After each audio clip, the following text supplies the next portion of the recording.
जय जगन्नाथ फ्रेंड्स। तो फ्रेंड्स देखंतु जिंदल स्टील रे आसला बहुत बड़ नियुक्ति समस्त कैंडिडेट पाई। जिंदल स्टील प्लांट रिक्रुटमेंट 2025 रही। एज लिमिट कौन रोज देखंतु 18 रु 40 वर्ष रोज समस्त कैंडिडेट पाई। एथिरे कोनोसी परीक्षा रोनी, डायरेक्ट सीधा भर्ती रोची। आपण माने मागणार आवेदन करि परिबे। योग्यताटी देखंतु 10वीं पास रही, +2 एवं डिप्लोमा पास रही, ITI ग्रेजुएशन पास रही समस्त कैंडिडेट पाई। तेबे एथिरे केउं सब पोस्ट पाई नियुक्ति रही, सेथिरे पर्टिकुलर केते बयस क्वालिफिकेशन आवश्यक रही, केमिति अप्लाई करिवे, सिलेक्शन पाई कौन प्रोसेस रहिबो, ए सबरो डिटेल इनफॉरमेशन एई वीडियो माध्यम रे प्रोवाइड करिदेबी। जदि एथिरे अप्लाई करबाको इंटरेस्ट रखुचंती वीडियो संपूर्ण देखि नियंतु।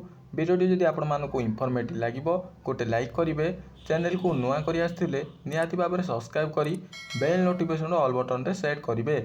जदि आपण माने एई जॉब रो नोटिफिकेशन PDF डाउनलोड करबा को चाहुचंती तेबे डिस्क्रिप्शन रे टेलीग्राम लिंक अछि, से लिंक रे जॉइन होंतु, जहा द्वारा फ्यूचर आपण माने एई भली सब गवर्नमेंट नियुक्तिर अपडेट इनफॉरमेशन प्रथमे पाई परिबे।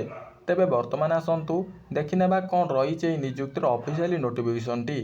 तो फ्रेंड्स प्रथमे ऑर्गेनाइजेशन देखा गले Jindal steel plant power limited रही। टाइप ऑफ जॉब परमानेंट रही, कैटेगरी कंपनी जॉब रही। टोटाल पोस्ट देखंतु वेरियस पोस्ट रही समस्त कैंडिडेट पाई। देखंतु तापर आपनकर एप्लिकेशन फीस कौन रही, एप्लिकेशन मोड देखंतु आपण माने ऑनलाइन माध्यम रे आवेदन करि परिबे। Who can apply all India रो कैंडिडेट पिला माने आवेदन करि परिबे। स्टार्टिंग डेट ऑलरेडी स्टार्ट हो गलानी। कैन जेंडर देखंतु बोथ मेल एंड फीमेल उभय पुरुष एवं महिला कैंडिडेट आवेदन करि परिबे। ताबे देखंतु आपनकर एजुकेशनल क्वालिफिकेशन कौन रही, जदि आपण माने केवल 10वीं, +2 डिप्लोमा, ITI ग्रेजुएशन, PG जदि पास करछंती तेबे एई पोस्ट पई एप्लीकेबल रहउचंती। ता सहित आपनकर arts science any commerce stream रे जदि आपण माने पास करछंती तेबे एई पोस्ट पई एप्लीकेबल रहउचंती। तापर देखंतु पोस्ट नेम कौन रही समस्त कैंडिडेट पाई।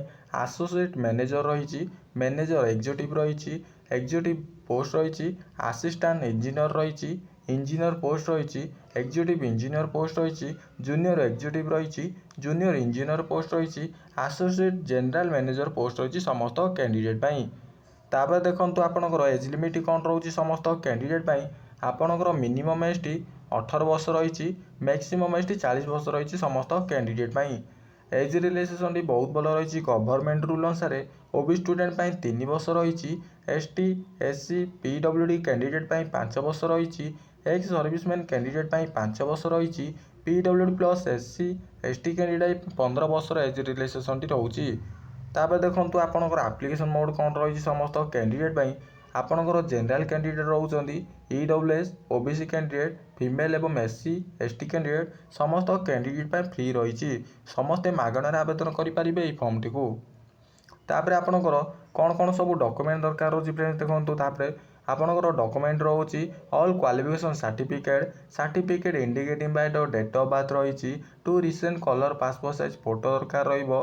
कैश सर्टिफिकेट दरकार रहिबो। एक्सपीरियंस सर्टिफिकेट दरकार रहिबो समस्त कैंडिडेट पाई। तापर आपनकर इंपोर्टेंट डेट रही समस्त कैंडिडेट पाई देखंतु। अप्लाई स्टार्ट डेट देखंतु ऑलरेडी स्टार्ट हो गलानी। अप्लाई लास्ट डेट देखंतु विदिन 30 डे रही समस्त कैंडिडेट पाई। वर्तमान आसंतु आपण माने केमिति अप्लाई करिवे, स्टेप बाय स्टेप प्रोसेस रही। वीडियो शेष पर्यंत देखिले जानि परिबे। एई सब रो all detail and PDF download करबा को चाहुचंती तेबे डिस्क्रिप्शन रे टेलीग्राम लिंक अछि, जॉइन होंतु, PDF डाउनलोड करि परिबे। फ्रेंड्स देखंतु Jindal Steel Power Plant Limited recruitment 2025 रही। अप्लाई ऑनलाइन वेरियस पोस्ट रही। आपण माने डायरेक्ट तळु तळु स्क्रॉल करंतु। एई समस्त अपडेट मो ऑलरेडी आपनकु वीडियो माध्यम रे प्रोवाइड करि साची। वीडियो को शेष पर्यंत देखिनोर जानि परिबे। तापर देखंतु आपण माने तळु तळु स्क्रॉल करि सारिबा पर देखंतु ऑफिशियल वेबसाइट लिंक रही समस्त कैंडिडेट पाई। अप्लाई ऑनलाइन लिंक रही समस्त कैंडिडेट पाई। जदि आपण माने इंटरेस्ट रखुछन आवेदन करिबाकू तेबे क्लिक ऊपर क्लिक करंतु।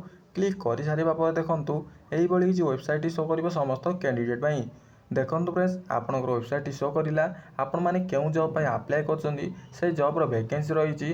देखंतु आपनकर एसोसिएट क्वालिटी रही समस्त कैंडिडेट पाई। तापर आपनकर बहुत भल रो एग्जीक्यूटिव इंजीनियर रही, एग्जीक्यूटिव इंजीनियर पोस्ट रही, असिस्टेंट इंजीनियर पोस्ट रही, एसोसिएट मैनेजर पोस्ट रही, एसोसिएट मैनेजर पोस्ट रही समस्त कैंडिडेट पाई। बहुत भल पोस्ट रोची। एई भली भाबरे आपण माने आवेदन करि परिबे। এই ସବୁର ଅଲ୍ ଭିଡ଼ିଓର ଡିଟେଲ୍ ଇନଫର୍ମେସନ୍ ଟେଲିଗ୍ରାମରେ ଦେଇସାରିଛି। ଯଦି ଏହି ଭିଡ଼ିଓଟିକୁ କିଛି ଡାଉଟ୍ ରହିଛି ମୋତେ ଏହି ଭିଡ଼ିଓ କମେଣ୍ଟ ବକ୍ସରେ ପଚାରିପାରିବେ। ମୁଁ ଆପଣଙ୍କର ସମସ୍ତ ଡାଉଟ୍ କ୍ଲିୟର କରିବି। ତେବେ ଫ୍ରେଣ୍ଡସ୍, ଭିଡ଼ିଓଟି ଯଦି ଆପଣମାନଙ୍କୁ ଇନଫର୍ମେଟିଭ୍ ଲାଗିଲା ତେବେ ଗୋଟେ ଲାଇକ୍ କରି ଚ୍ୟାନେଲକୁ ସବସ୍କ୍ରାଇବ୍ କରି ରଖନ୍ତୁ। ଏହିଭଳି ସମସ୍ତ ଗଭର୍ଣ୍ଣମେଣ୍ଟ ଜବ୍ର ଅପଡ଼େଟ୍ ଜାଣିପାରିବେ। ରହୁଛି, ଦେଖାହେବ ଆଉ ଗୋଟିଏ ନୂଆ ଜବ୍ ଅପଡ଼େଟ୍ ଭିଡ଼ିଓରେ ଠିକ୍ ଏହି ଟାଇମ୍ରେ। ଜୟ ଜଗନ୍ନାଥ, ଧନ୍ୟବାଦ।